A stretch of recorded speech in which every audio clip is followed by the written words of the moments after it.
जी बिल्कुल स्टार्ट करें madam.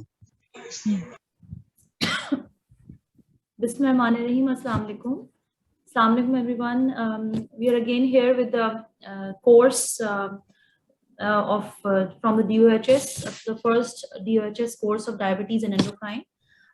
Today we have a speaker who is one of my colleagues, Dr. Zareen Kiran, and she is basically a brief intro उनका ये है कि वो हमारे यहाँ DOHS में assistant professor हैं, and she is also working at AKU as a consultant endocrinologist, and she is also doing OPDs at various places at Aga Khan University Hospital. She's a supervisor from CPSP for endocrinology, and she is here for the lecture of prolactinoma and hyperprolactinemia. I welcome all of you on the behalf of DOHS and especially Dr. Akhtar Baloch. Before starting the program, we will start the program with the name of Almighty Allah. For the Tilawat-e-Quran Pak, I will request Nasir Sir to please continue with the Tilawat, and then we'll continue with the program. أعوذ بالله من الشيطان الرجيم بسم الله الرحمن الرحيم قل هو الله أحد الله الصمد لم يلد ولم يولد ولم يكن له كفوا أحد صدق الله العلي العظيم. Jazakallah, Nasir Sir. I think as the program is regarding prolactinoma and hyperprolactinemia, so we should start with the pre-program MCQs, the pre-lecture MCQs. And I think for the MCQs, please can you share the MCQs one by one so that we can, the participants be able to see the MCQs.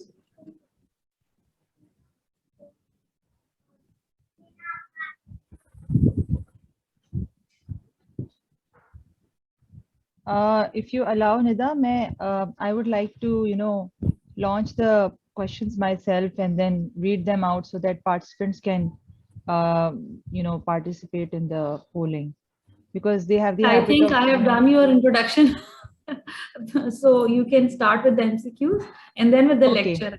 Yes. So I hope everyone can see the pre-lecture poll. I mean, before that, thank you, Nida, for introducing me. Thank you so much. And this is one of the series of, presentation or lectures from the pituitary module. And I think this is the last of the pituitary lecture, and few have already taken place, and we have only, I think, 4 more lectures to go. So question number 1 is a 32-year-old man who presents with peripheral vision loss and low libido, and on examination there is bitemporal visual field effects, which is positive. The TSH is 2.7, the 8 AM cortisol is 17, and the LH is 0.8, and FSH is 1.1. The MRI pituitary shows large cellular mass, which is compressing the optic chiasm. So what should you do next? I encourage all participants to start,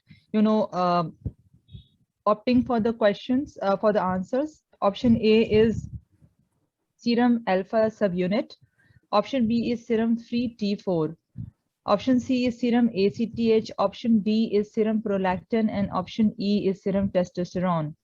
So for many of you, this might sound very easy, and it may be easy, but let's see how many of you comes out with the correct answer. Let's move on to the next question. Question number 2 is a 36-year-old married lady who complains with, who has come with a complaint of secondary amenorrhea and headache for 6 months.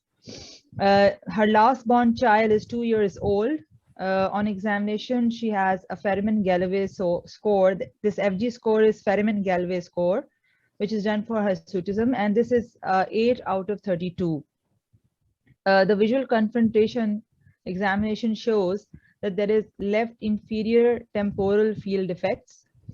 Serum TSH was 2.4, LH was 0.2, FSH is 2.0, and the prolactin is 90 nanogram per DL. So what do you think is the diagnosis in this case? Again, many of you may think this is the right, straight answer. The options are hypothyroidism, lactational amenorrhea, prolactinoma, polycystic ovary syndrome, and secondary hypogonadism. A kind of a tricky question, but let's see who finds it really easy. Question number 3 is that a 27-year-old lady is referred from obs-gynae basically for raised prolactin as a cause of her infertility. There is no complaint of galactorrhea, irregular menses. She was taking proton pump inhibitor. PPI means proton pump inhibitor, levosulfide and domperidone for her acid peptic symptoms. Prolactin level is 35, with which she has come to us, and the monomeric value is 13. What to do next now? So option A is start bromocriptine. Option B is start cabergoline. Option C is stop omeprazole, that is PPI, levosulfide and domperidone, and then repeat prolactin again. Option D is to start clomiphene citrate with the view of, ovulation induction for this infertile woman. And then option E is reassure about normal prolactin levels and that she should avoid these GI drugs. Let's move on to the next question, that is question 4. Which of the following statement is correct? Option A, microprolactinomas may disappear after discontinuation of dopamine agonist therapy.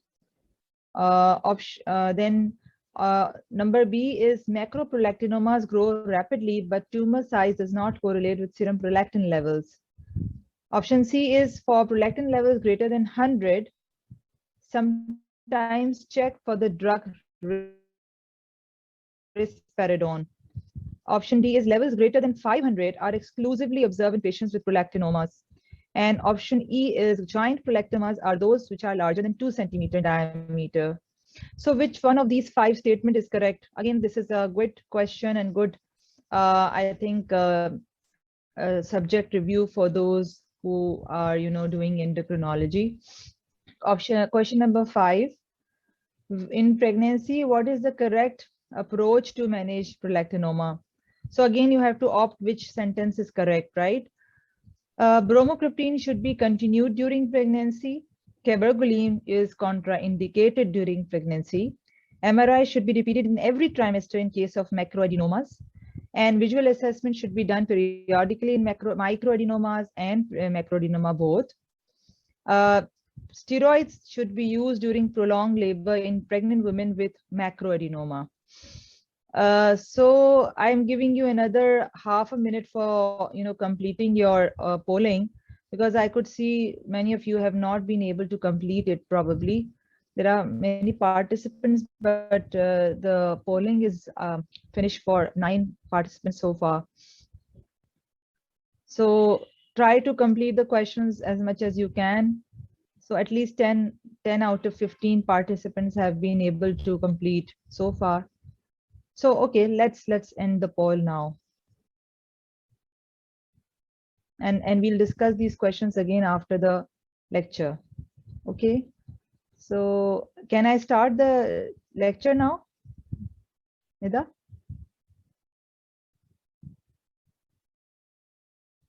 I think there are some chat questions. Shall I start? Yes, I think you should start your lecture and go ahead with the topic of prolactinoma and hyperprolactinemia. Okay, again, thank you very much. So today's topic is based on understanding about hyperprolactinemia and prolactinoma both. Okay, first I'll go through a bit of the physiology of prolactin hormone, the etiology and pathology of hyperprolactinemia, evaluation and diagnosis of hyperprolactinemia and prolactinoma, the management strategies, and then special scenarios, that is giant prolactinomas and pregnancy. So human prolactin gene is located on chromosome 6.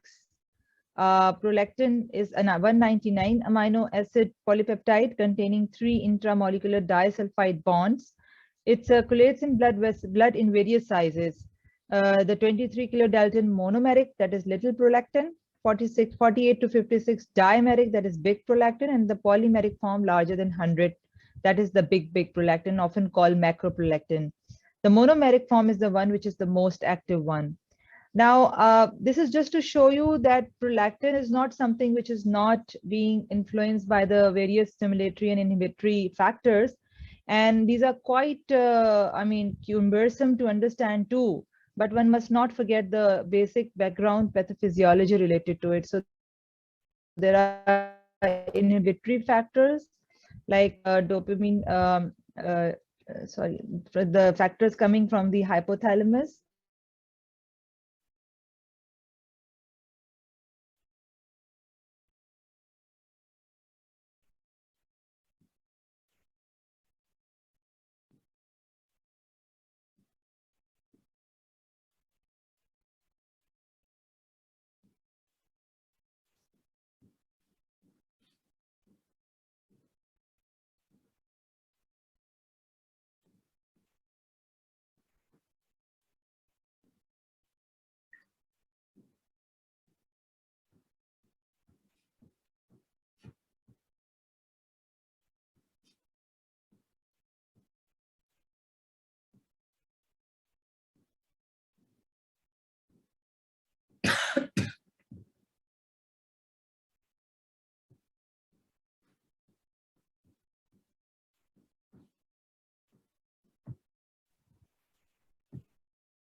All participants are requested to please wait.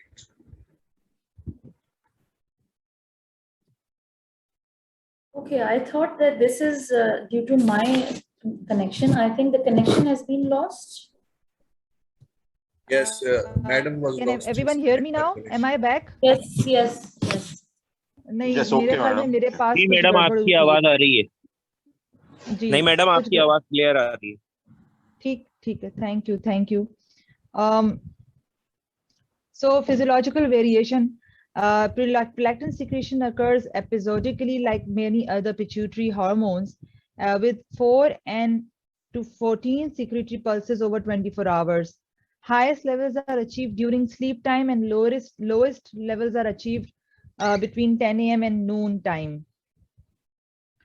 Prolactin levels fall with age in both men and women, and older men and postmenopausal women tend to have lower levels as compared to younger ones, suggesting a stimulatory effect of estrogen in both parameters. So, as postmenopausally, the estrogen levels have fallen out, so that leads to lower prolactin level as a physiological variation. Now, what is the function of prolactin actually? Why are we so much worried? We are after, when it is raised, we are so much after it, but why do we really need it? So prolactin is considered to be essential for human survival actually, because it is required for milk production during pregnancy and during lactation. And then there are additional functions like reproductive functions, metabolic effects, memory development, melanin synthesis, and a lot of parental behavior. So I think many of the areas of these functions are still not discovered and are not explicitly explained in the literature and in the text. But it is considered in animal studies to be so much important that it is essential for human survival as well. Now, coming to the prolactin assays, in practical, we deal a lot of problem dealing with prolactin results with which the patients come to us, right? A very important phenomena in the prolactin assays to understand is the hook effect.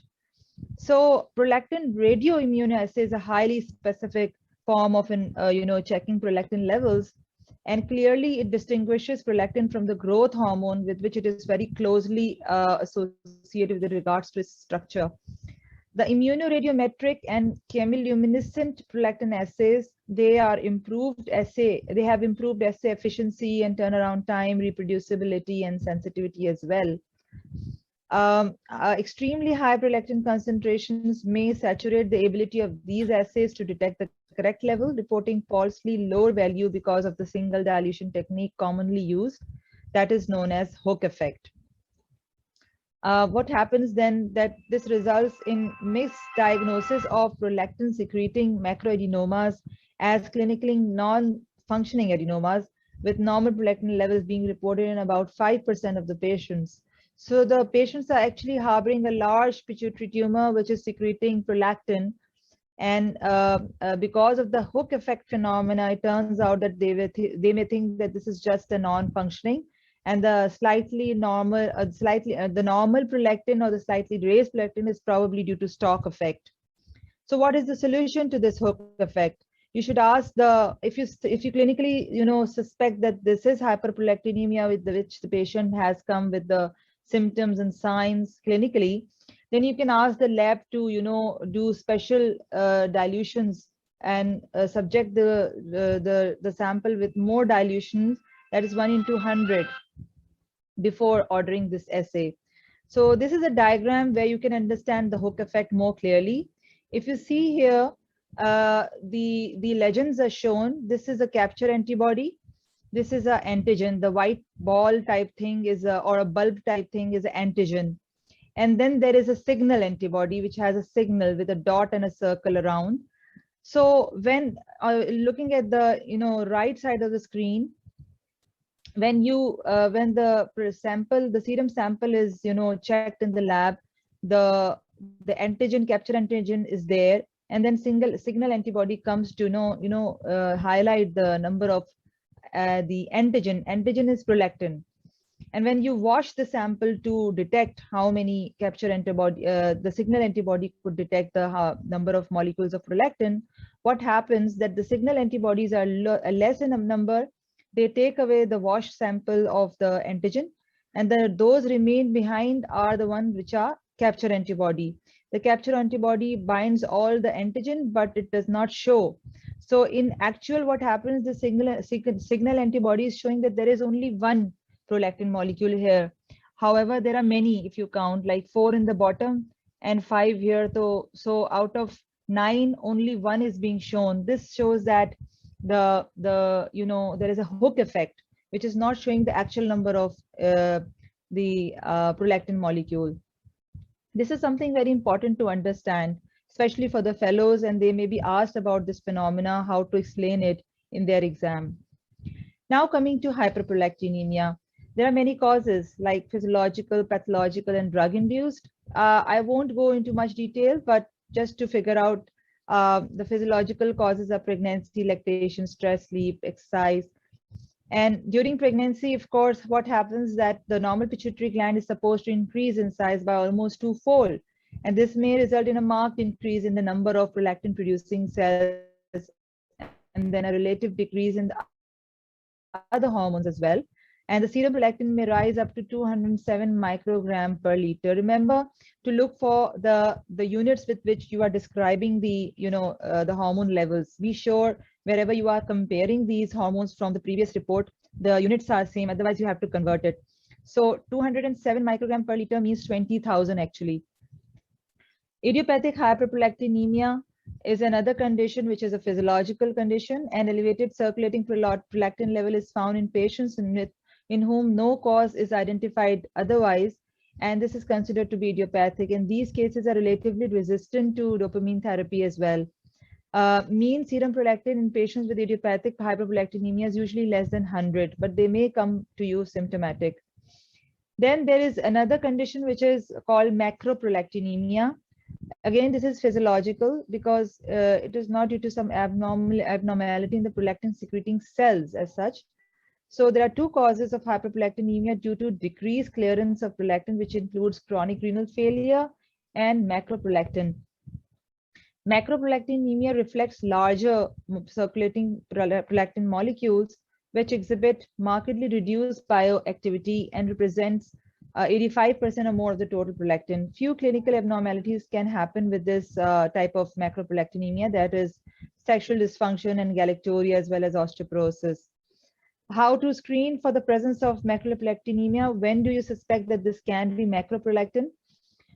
When patients have chronic renal failure and prolactin level is high, and you want to show that this is not causing much clinical symptoms, or even if it is causing such symptoms like sexual dysfunction and so on, you want to demonstrate that this is not due to pituitary tumor, then you have to ask the lab for polyethylene glycol precipitation of the serum samples or gel filtration chromatography, which is the gold standard method. Unfortunately, both of these type of investigations are not available in our setup, and they are quite, sophisticated type of testing, which is not performed everywhere.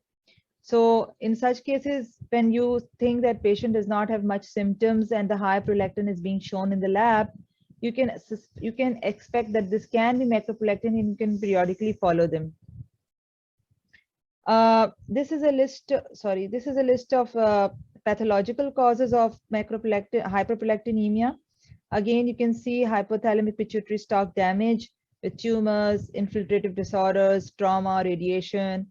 Then pituitary gland itself, of course, prolactinoma being on top, but there can be co-secretion with growth hormone secreting tumor in acromegaly, for example. Then non-functioning adenoma can cause compressive stalk compression and then result in hyperprolactinemia again. Idiopathic plurihormonal adenoma, which is secreting more than one type of hormones, and then macroprolactinemia. And again, there are many systemic disorders which you must, clinically evaluate in a patient, which I'm going to explain later as well. Patient can have chest disorders. Patient can come with complaint of renal failure. Then there can be some other liver or renal pathology and so on. So, sorry, I'm not able to read my slide here.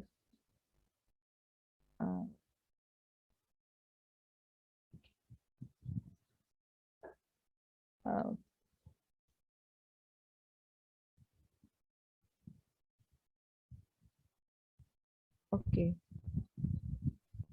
So prolactinomas and pituitary or cellular tumors inhibit dopamine because of pressure on the pituitary stalk and or interruption of the vascular supply connection between the pituitary and hypothalamus. So this can be one pituitary stalk effect, which can be due to infiltrative disorders and the tumors of the pituitary or cellular tumors itself. Then prolactinomas can manifest with any level of prolactin elevation. So when you're talking about prolactinomas, there is a range of level of hormone of, level of prolactin hormone with which you can suspect that there can be prolactinoma underlying, which can be micro or macroadenoma.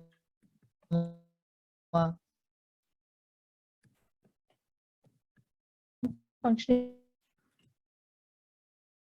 adenoma compressing the stalk, diagnostic of macroprolactinoma. So these are important, cutoff levels which you have to remember for your exam purpose, especially. Practically, there can be variations. You have to be very skeptical identifying if there is adenoma or pituitary tumor you're talking about for a particular case. Up to 20% of patients with hypothyroidism can have elevated prolactin levels. And in that case, once you must, treat the hypothyroidism with thyroid hormone replacement and then recheck the prolactin level to see if it level is normalizes or not. Then prolactin is also moderately elevated in patients with chronic renal failure, and especially those who are being treated with dialysis. So this is basically largely as a result of an increase in the little prolactin, that is the monomeric prolactin, which is not being cleared due to decreased GFR from the blood. Or there can be presence of macroprolactin, as I mentioned earlier, and explained that this can be the reason. And such patients can actually present to you with sexual dysfunction, and then you may investigate the cause in such patients. Then just want to explain you these two important kind of, causes of pathological causes of hyperprolactinemia. They are being now more talked about and being more explored in the literature. People are working on this. So there is a familial idiopathic hyperprolactinemia, which can be present in families. Germline mutation of the prolactin receptor gene is present with loss of function mutation. As a result, there is no negative feedback effect for the prolactin secretion itself, and it continues to be secreted. Then there can be ectopic prolactin reproduction. Large extrapituitary malignant tumors can produce, prolactin levels. With normal pituitary MRI, and secondary causes should be excluded in such cases. And in such cases, when do you suspect that they can be present? When the prolactin level is more than 200 microgram per liter, or again, you can say about 2,000 and above, especially when they are with symptoms. Then last but not the least, Pharmacological causes of hyperprolactinemia should also be kept in mind. And we know, and we see in our daily practice, there are a lot of antipsychotic, antidepressant drugs which can affect the prolactin secretion from the way they affect the dopamine, synthesis, release, and receptor effect, and the pathway through which it acts on the pituitary. A very important drug amongst them is the reserpine and haloperidol, actually. And then cholinergic agent like physostigmine, antihypertensive agents, we don't talk really about them, but they are important. H2 blocker, even proton pump inhibitors, estrogen, OCPs are of course there. You must, take into account their effect because estrogen can increase the prolactin level, and anticonvulsants and several of these, neuropsychiatric medications and antidepressants. So talking a bit about the pharmacological causes, how do the patient present and when do you suspect that this can be due to the drugs rather than, underlying other pathology, that is pituitary tumor and so. So drug-induced increase in prolactin is usually less than 150 or 100 around, usually not more than 200, very less. Unless patients exhibit sexual dysfunction, related osteoporosis, or troublesome galactorrhea, no treatment of drug-induced hyperprolactinemia may be advised. So, it makes no sense if someone is taking, for example, risperidone or fluoxetine or levosulpiride or whatsoever for a particular reason, and is having high prolactin level or on just, routine screening, but it has no such symptoms of hyperprolactinemia. It makes no sense that you go on and, try to correct that hormone level. Unless the patient has, a troublesome kind of symptoms, then you may have to consider about managing that drug-induced hyperprolactinemia, and then exclude the non-drug related causes as well. Medications may not always be the reason, especially, sometimes you may hold the medicine, sometimes you may stop the medicine or decrease the dose, and still the patient continue to have symptoms and high prolactin level as well. Then you must think that they may harbor a pituitary or hypothalamic issue, and you may have to order MRI in such cases. So prolactinoma and other cellular lesions, hypothyroidism, and renal failure should be considered and should be ruled out. Temporary drug withdrawal can be considered. If prolactin levels do not normalize, then a pituitary MRI should be offered. And in case of antipsychotic medicines, you should, be very careful. Work in close liaison with the psychiatrist. Ask them if they can switch to, more non-prolactin affecting drugs like olanzapine, aripiprazole, or maybe stop them. But you yourself should not go on to attempting to stop those drugs, because they may have other psychiatric effects which you may not be able to manage. So this is a very famous diagram, or a graph, which is often described in various prolactin lectures, where you can see how different etiologies of hyperprolactinemia is affecting the prolactin levels, and from that level of high prolactin in the blood, you can expect what can be the underlying etiology. For example, if the prolactin levels are coming in thousands and above, of course, either it is a lactotroph macroadenoma, or it can be in pregnancy, several stages of pregnancy as well. So these are overlapping bars here. And then if it is somewhere between 150, somewhere around 50 to 150, then it can be related to microadenoma or other pituitary hypothalamic disease, for example, non-functioning adenoma or craniopharyngioma, maybe other cellular tumors which are compressing the stalk. Stress itself can present with hyperprolactinemia, so always recheck prolactin and see if this small level of raised prolactin, you can see here it is somewhere less than 50 and never above that, then you should always recheck.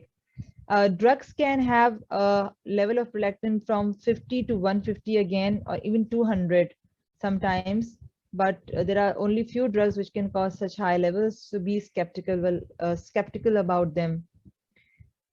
So now what are the clinical features of hyperprolactinemia? They are very simple and very few actually, and you can remember them and always suspect hyperprolactinemia in such cases. Obviously, patient presenting with galactorrhea and reproductive dysfunction, they should always be checked for level of prolactin in them.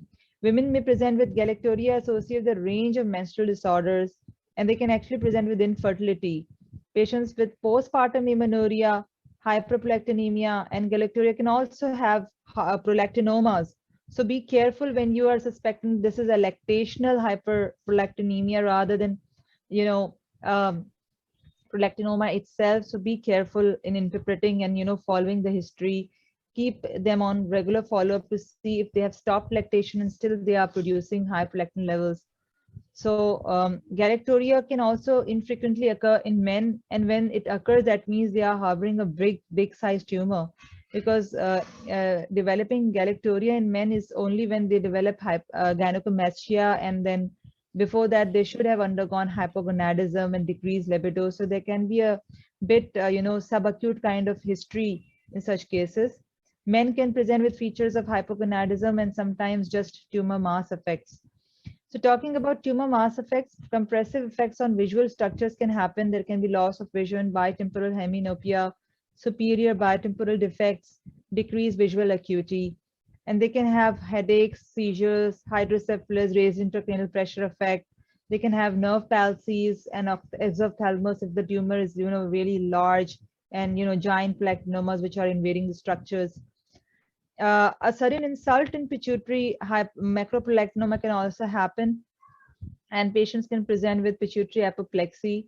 When they present, the most common presentation can be nerve palsies. So they can present with ptosis, unilateral ptosis, and sometimes loss of vision, diplopia. Prolactinomas can also be found inadvertently on an MRI or CT scan performed for other purposes. So be careful with these incidentalomas to, to say that they are due to prolactin secretion rather than non-functioning and so on. So now we are going to talk about prolactinomas actually. Prolactin secreting adenomas, they are most frequently encountered secretory pituitary tumor. So after the non-functioning, when we talk about pituitary tumors in general, the most common type of pituitary tumors are the non-functioning ones. They top the list. But when you are talking about a functioning pituitary tumor, that is secretory tumor, the prolactinomas goes on the top. And the annual incidence is about 30 per 100,000 persons, and maybe more than that. We should look for causes in our setup as well. The female to male ratio is, of course, high, especially in case of microprolactinomas. It is almost 20:1. But in macroprolactinoma, it goes equally. In fact, macroprolactinomas are usually harbored by men because, in microprolactinoma, when the menstrual disturbance occurs in a female, they come to medical attention earlier, and they hardly allow their prolactinomas to go into macro size. More than 75% of all pituitary adenomas are all female pituitary adenomas account for prolactinomas, and men tend to harbor larger tumors, as I said. So the overall prolactinomas are mostly slow growing tumors. They arise sporadically, usually occur singly, and are monoclonal. They arise from a single gene mutation. Infrequently, more than one prolactinomas may arise in a single gland. Most commonly, they are associated with pituitary tumor.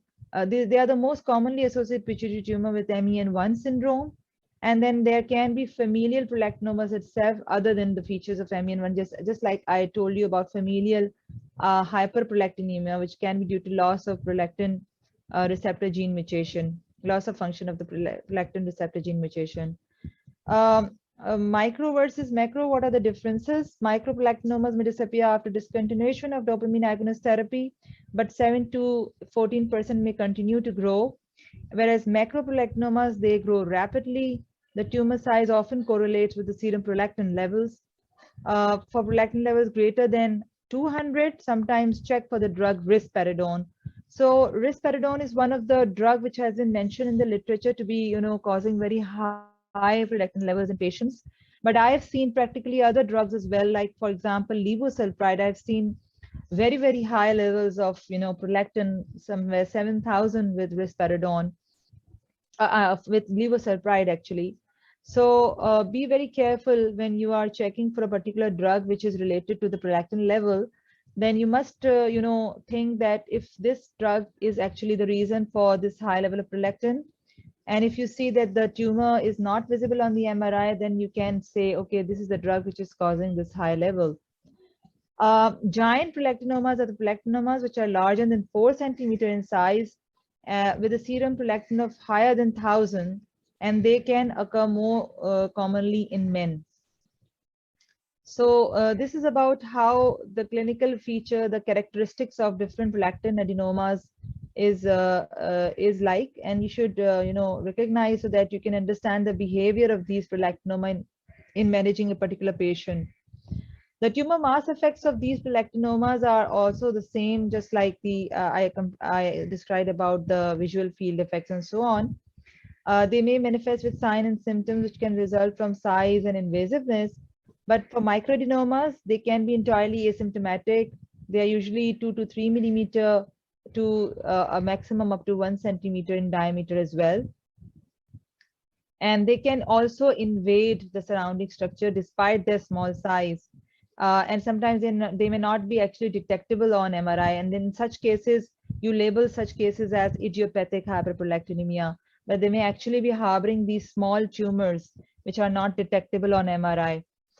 For macroadenomas, these are they can be non-invasive or they can be diffuse both, but they are more than 1 centimeter in size or 1 centimeter or more in size.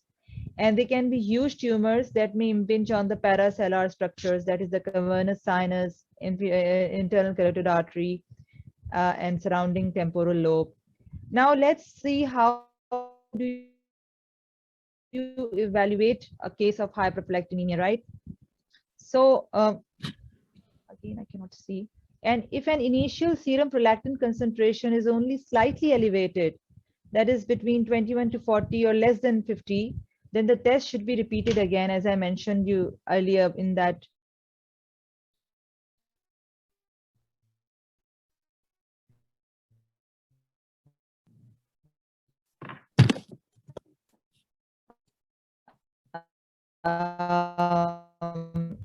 Previously in that for the most patients with hyperprolactinemia have electrotroph adenoma. Therefore, the evaluation is aimed at exclusion of pharmacological or extrapituitary causes, and then neurological evaluation of the hypothalamic pituitary region. Once you have confirmed that this is high prolactin and there is no other cause, like there is no chronic renal failure, hypothyroidism, or drugs as a cause of high prolactin, then you should look for a structural lesion.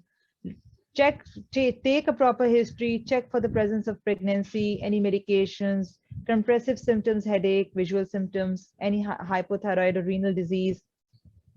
Do physical examination. We often don't do that, but at least do a visual confrontation. Patient comes to you sitting in front of you. You can check their visual fields while sitting in a place, making a proper position, and check for any chest wall injury if they have had any recent trauma, any chest intubation.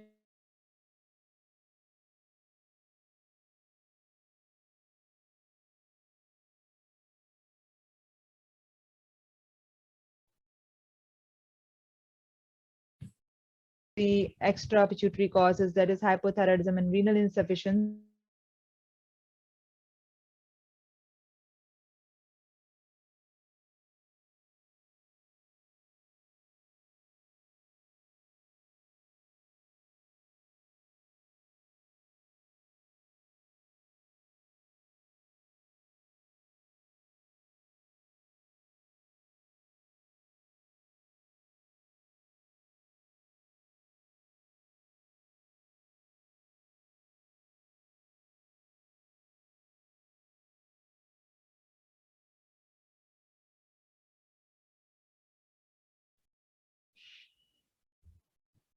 So elevated prolactin levels can be encountered in patients with TSH secreting tumors, and you should check for, generally when you are suspecting any pituitary lesion for a particular endocrine abnormality, then you should also check other anterior pituitary hormones.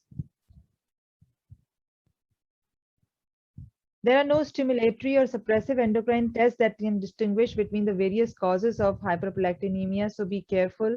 Don't go for unnecessary, like there used to be a metoclopramide stimulation test. In such situation, what happens that patients were actually given metoclopramide and then checked for prolactin level, which was useless. Metoclopramide will, inhibit the dopamine. Will stimulate the dopamine and will actually cause hyperprolactinemia anyway. So it was done in the past with some other intentions, and there was a different type of interpretation for that, but it's no more in practice and it's no more in recommended. But unfortunately, we often see many practitioners around us who favor such metoclopramide stimulation test, which is useless, which is not of any help in determining whether this is true hyperprolactinemia or not. Now, coming to the imaging, once you are sure that you are dealing with some hypothalamic pituitary level issue with the hyperprolactinemia, then you should order for the MRI of the head. Why I say head? Because I don't know what size of prolactinoma would there be, or is it really a prolactinoma which is coming from the pituitary which is causing this hyperprolactin? So you want to see a mass lesion or a structural lesion which is affecting the whole hypothalamic pituitary area or the sella and suprasellar area. Then mass lesion, if found in the sella turcica, then check for other pituitary hormones as well. You should also check for a hypersecretion of other pituitary hormones if there is a pituitary adenoma clearly visible on the MRI, and hyposecretion of one or more pituitary hormones if there is a mass lesion other than the sella which is affecting the sella itself.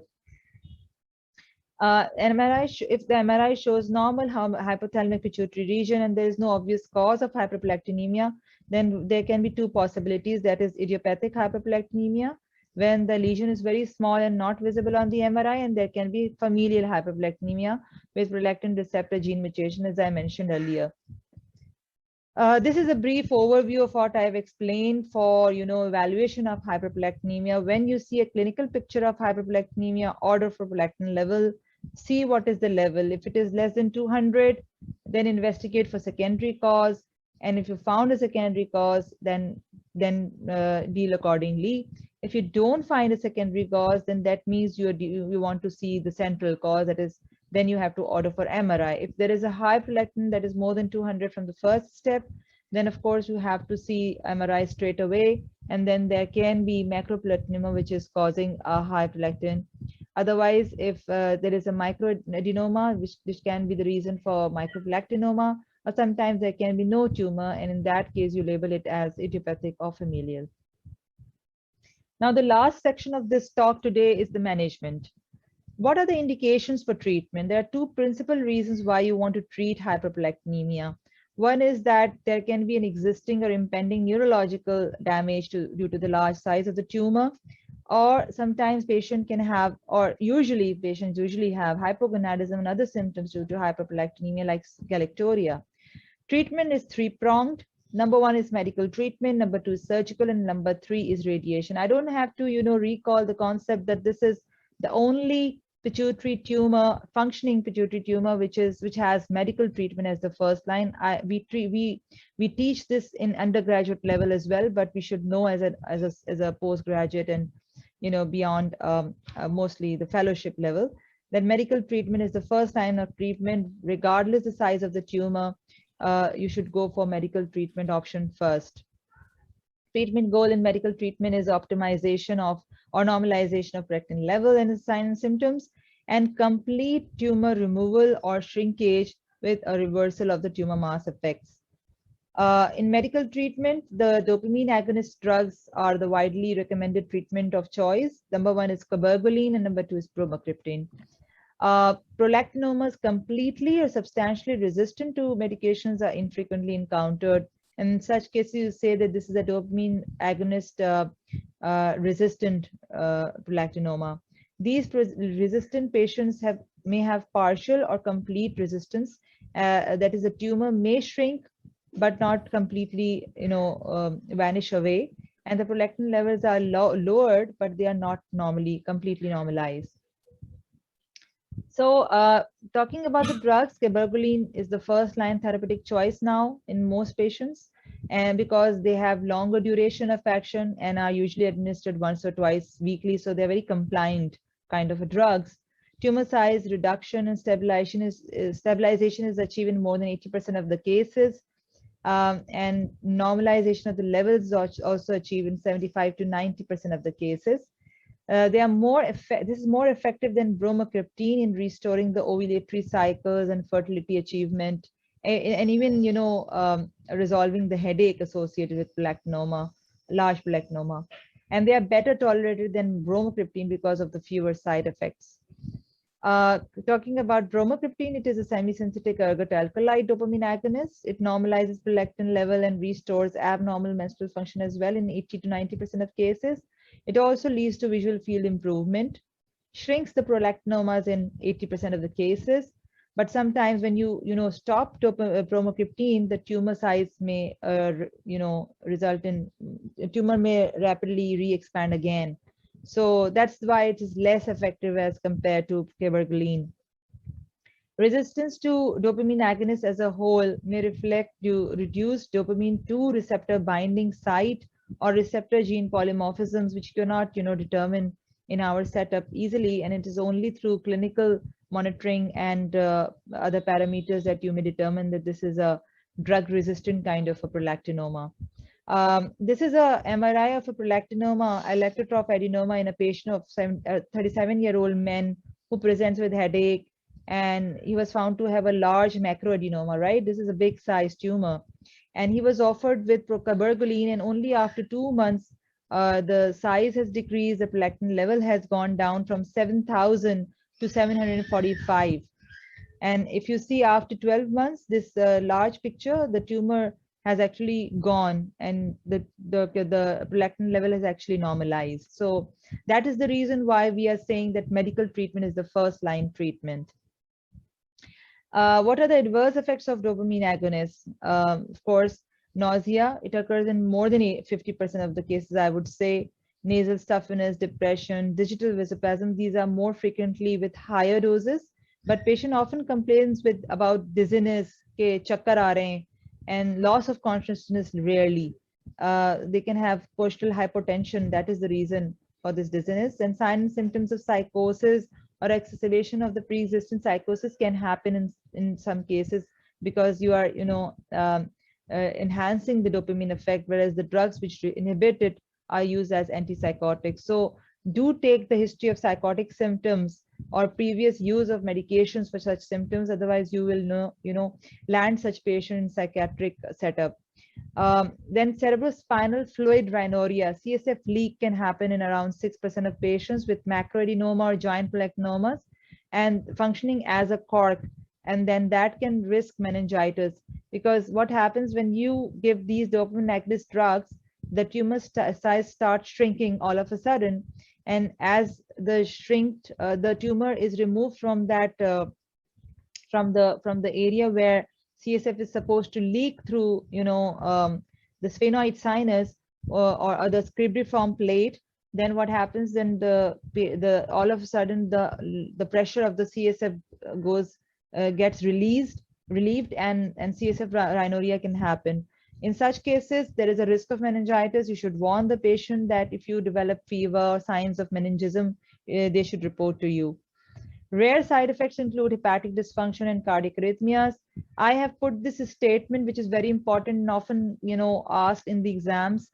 Retroperitoneal fibrosis, pleural effusion can happen, but with high doses of cabergoline, especially, you have to be careful. A standard echocardiogram should be performed before a patient starts dopamine agonist therapy for hyperprolactinemia, and then repeat transthoracic echocardiogram should then be performed at 5 years after starting cabergoline in patients taking a total dose, weekly dose, less than or equal to 2 milligram. But if a patient is taking more than 2 milligram in a week, then annual echo is recommended. I mean, these are recommendations from the UK societies of, British Society of Echo, Heart Valve Society, and Society for Endocrinology. But we in our general practice hardly go up to 2 milligram or beyond that. but you should be careful when the patient is requiring higher cabergoline doses in your practice. Then make sure you have seen any cardiac arrhythmias or you have ruled out cardiac valve defects. Now the question comes at when to stop these dopamine agonist therapy. As I've shown you the MRI in the previous slides, as the tumor size has shrunken down, and it took around 12 months, right?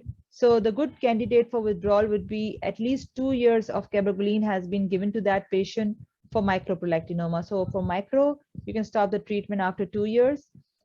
Making sure that the normal prolactin levels are achieved on low dose of cabergoline. You had to, start with high dose and then gradually taper it down, maintenance treatment. And then there is no, either there is no tumor visible on the imaging or the tumor reduction has taken place. That is more than 50% on the MRI. The other treatment options include surgery. Surgical success rate of pituitary surgery correlates inversely with the tumor size and serum prolactin concentration.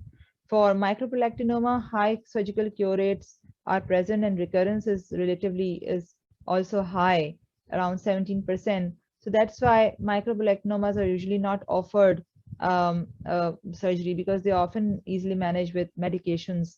But for macroprolactinomas, complete resection of large invasive tumor is difficult to achieve, and the post-operative serum prolactin levels also normalize in only 32% with a 19% recurrence rate. Again, in all such cases, the experience of the surgeon is of very much utmost importance. How experienced the surgeon is, how deep he or she can go.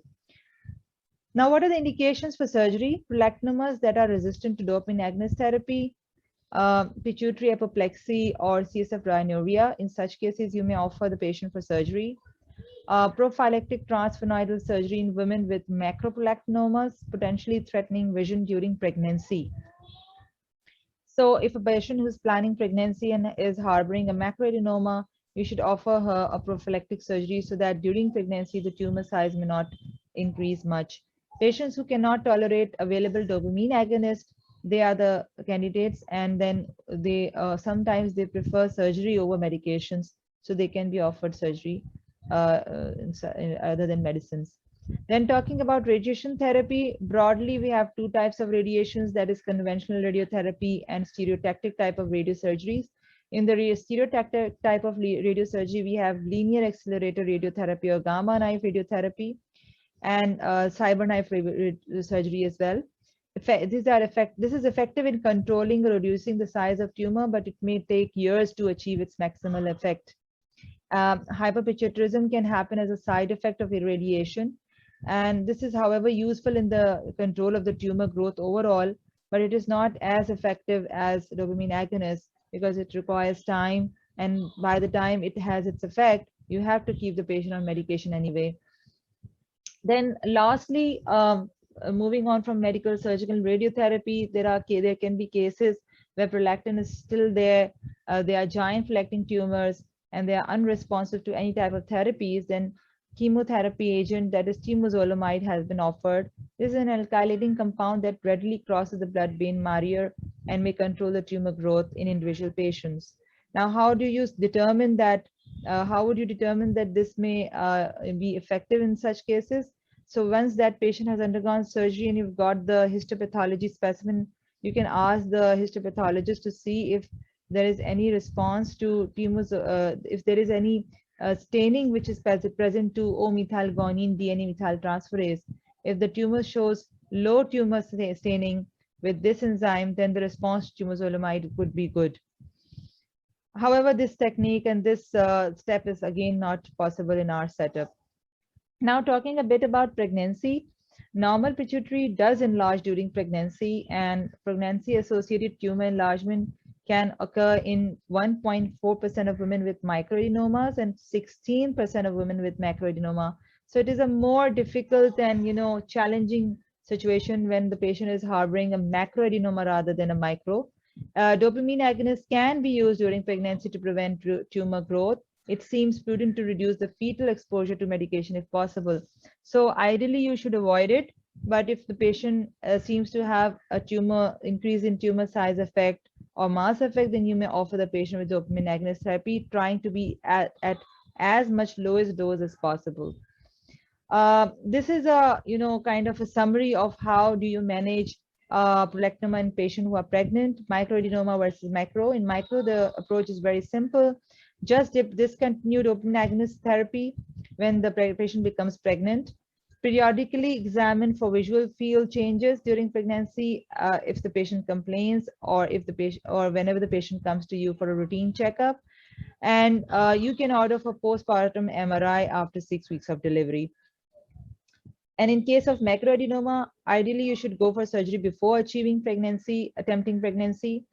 Ensure bromocriptine sensitivity has been checked, and because this is the drug which you can give during pregnancy, although cabergoline can also be given now, the data is not much sufficient to say that cabergoline is safe in pregnancy, but it has shown no harm as such as well.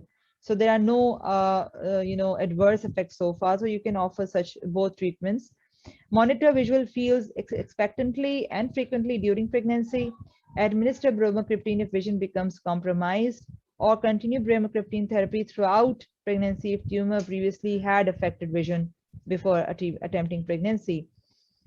Consider high-dose steroids or surgery during pregnancy if vision is threatened or adenoma hemorrhage has occurred. In such cases, you may expect the patient may have undergone pituitary apoplexy, and sometimes you may not offer surgery, or sometimes you may have to, save the patient from adenal crisis or vision loss.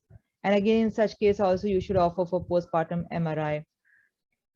So in the end, I have a case for you to, I know we are going ahead of time, but for you to just, brainstorm your minds. There is a 32-year-old man who presents with a 3-week history of peripheral vision loss and a 6-month history of fatigue and low libido. He reports no headache, diplopia, nipple tenderness or discharge, increase in hand or shoe size or weight changes. His medical history is unremarkable and he takes no medication. He is single and has no children. On physical examination, he is normotensive, appears well. There's no evident features of acromegaly or Cushing syndrome. Bitemporal visual field defects are present on confrontation, and his testes are 15 mils bilaterally. On examination of the genitalia, it is normal and the muscle strength is intact. There is no proximal myopathy.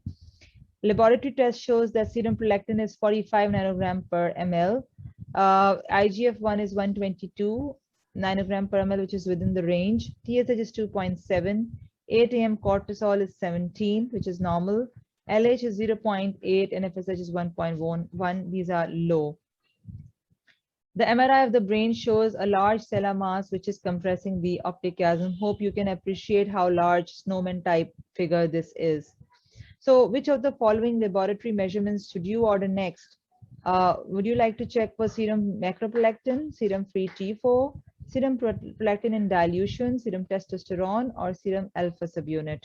This I'm going to discuss with you when we'll do the polling. So these are the references for which through which I managed to develop this lecture.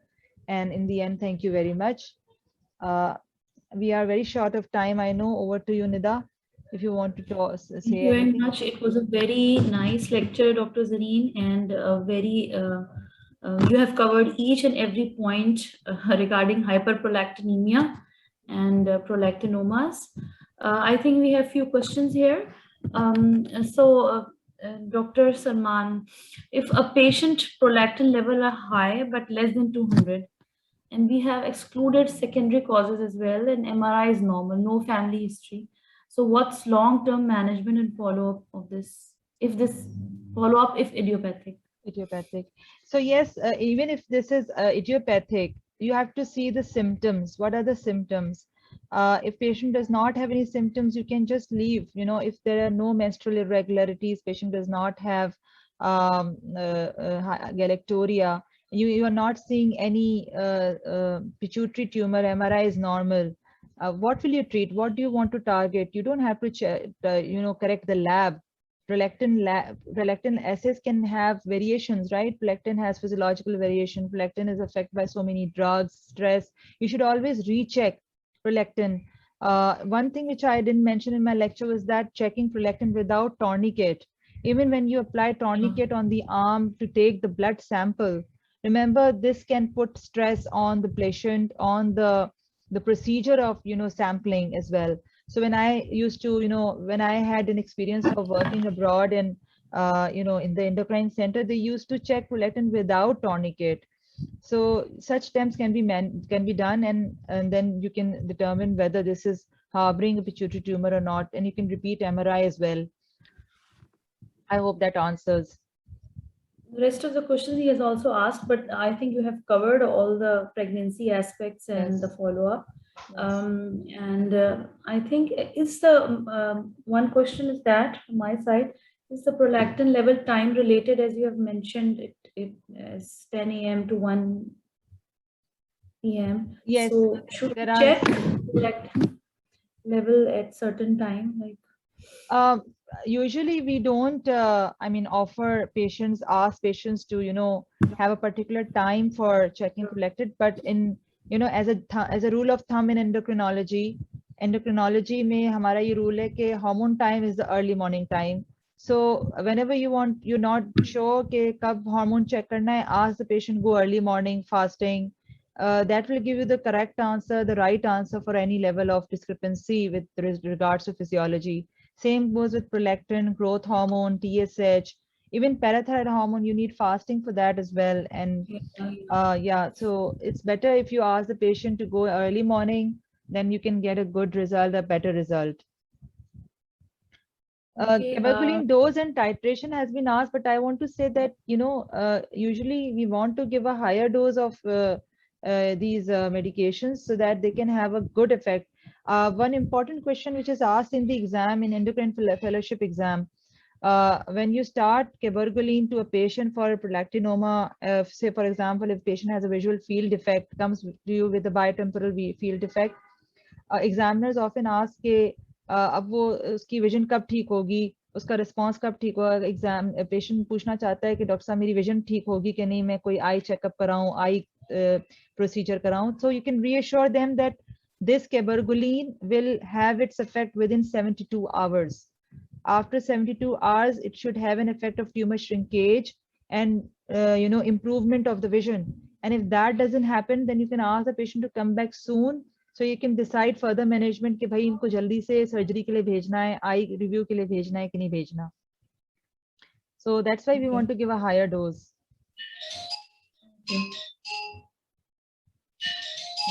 Okay, I think we should proceed with the post MCQs, post lecture MCQs. Yes. Okay. I should launch the poll here. Question number 1. Okay, let me see. I have to post the post lecture. Right. Post lecture poll. I hope everyone can see that. Nasir Saab, is it visible to all? Yes, it is. It is. Okay. Yes, so, okay. I want all the participants again to please kindly take part in this. I saw that there are few participants today, but number of participants, whoever are there, please try to take part in this polling. Question 1, I won't repeat the questions again, but I want you all to participate and go for correct answer.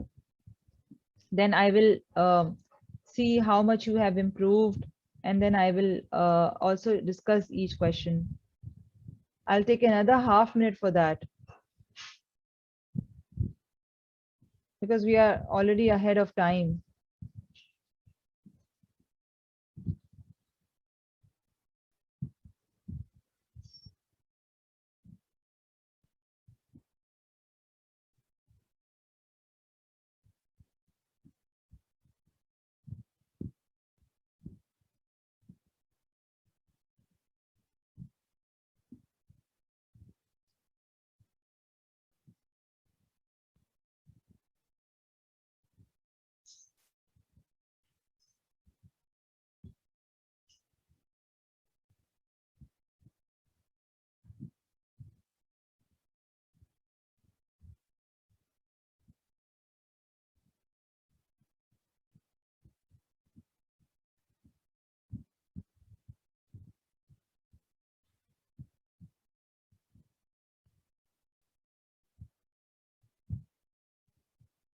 I think now I should discuss these questions, right?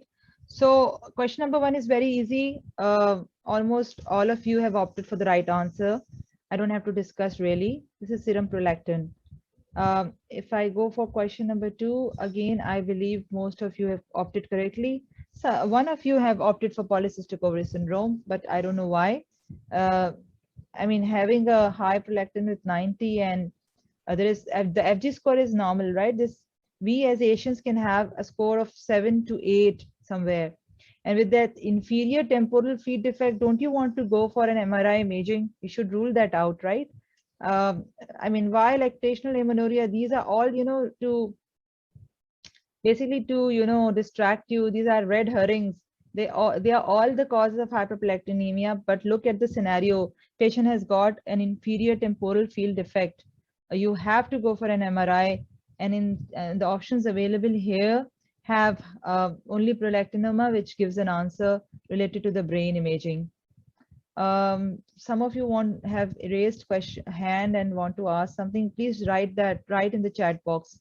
Okay, question number 3. Question number 3. Here again, many of you have opted for option C. I think, has anyone opted for option E?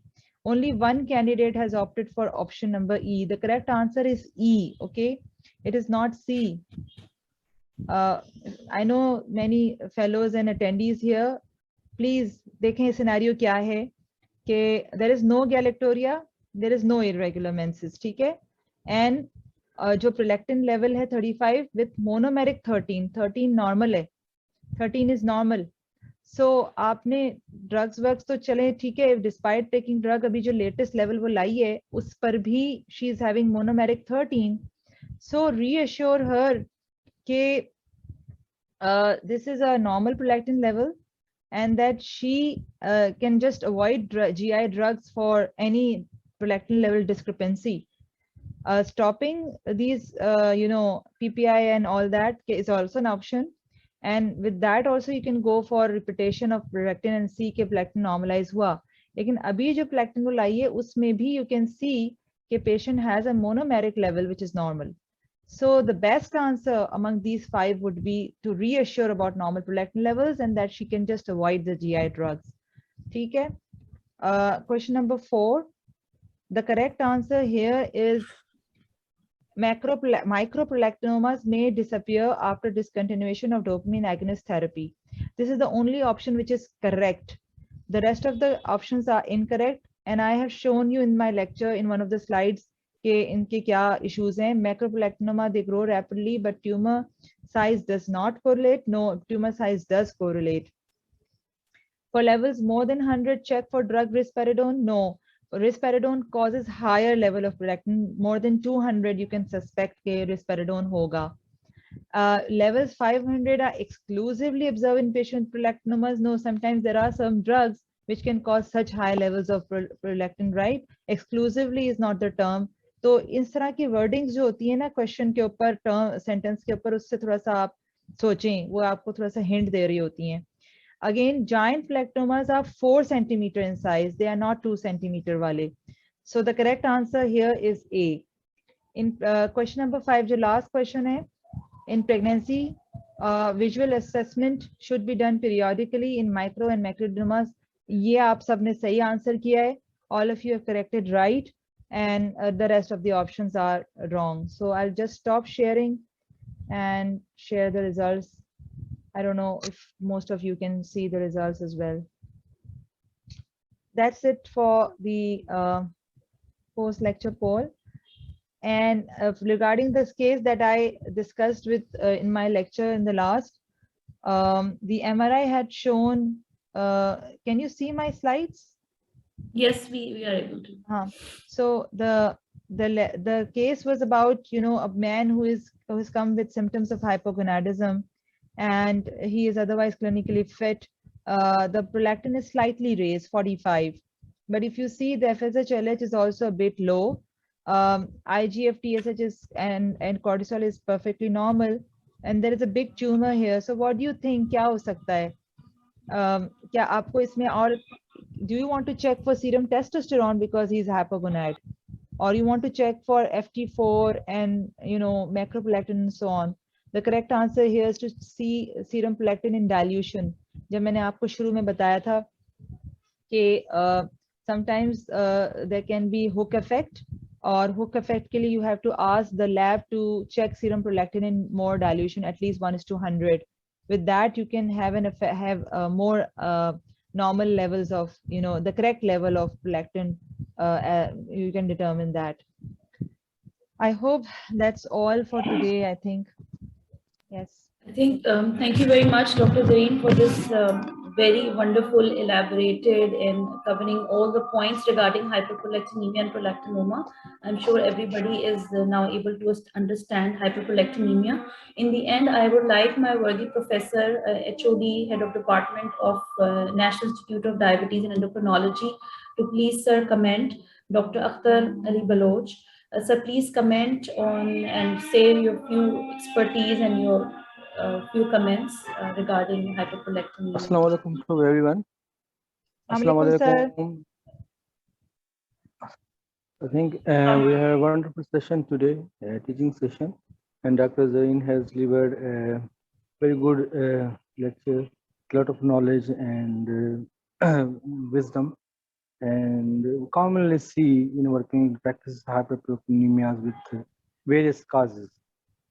So I think today's teaching session will improve our clinical understanding and management of hyperprolactinemia and investigations and how to find out underlying cause.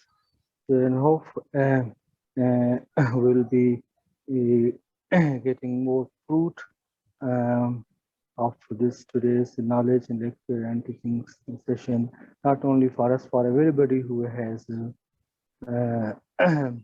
who was with us today, and especially those candidates who are preparing for the fellowship exam, and that will help a lot and more fruitful for them. And also for all the clinicians and for our especially faculty members who we together work together, and we set a question with the hyperprolactinemias, so it will help us as well to manage the patient properly.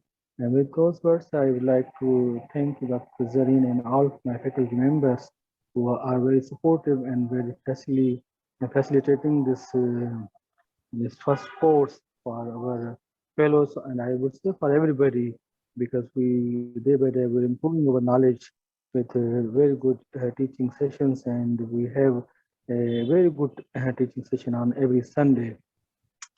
And we are also thankful to Bert Horsten for their continued support. And I would like to remind once again to all the participants, please give us your feedback to improve this course and to make it more fruitful. Thank you. Assalamu alaikum. Thank you very much, Sir Professor sir. Dr. Akhtar Ali Baloch, Dr. Zareen. Again, thanks a lot. Our course facilitator, Syed Mohammad Hassan, and the Barrett Hodgson team. Thank you very much from my side. See you next week or in the next program. Thank you very much. Thank you, Nida. Thank you, everyone. Thank you, Barrett. Thank you, sir. Allah Hafiz.